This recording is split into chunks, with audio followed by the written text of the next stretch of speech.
At may nagtanong, pwede ko bang patirahin sa conjugal home yung aking bagong girlfriend, no?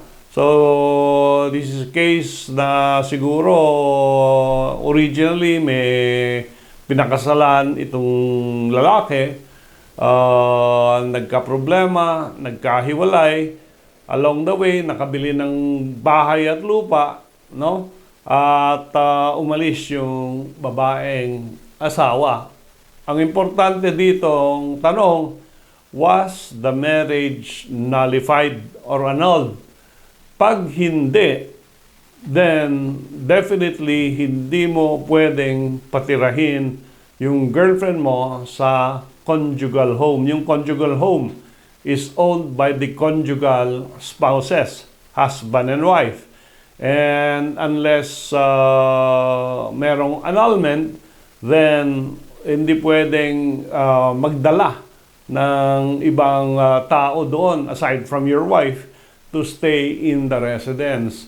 So, part of the annulment process is yung paghati ng bahay. Kung yun lang ang property na meron kayo, then you will have to split the conjugal home or its proceeds. Meaning, ibenta nyo na lang, paghatian nyo yung proceeds, yung pera na napagbentahan ng bahay.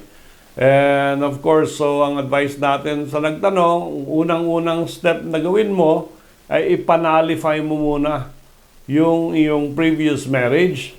And later on, you divide the properties, kasama sa property settlement yan, sa nullity of marriage case. And after that, either you buy out yung share ng partner mo o ibenta nyo sa third person, paghatian nyo yung pera. Bumili ka na lang ng ibang bahay para wala yung multo ng dating asawa mo sa bagong bahay mo.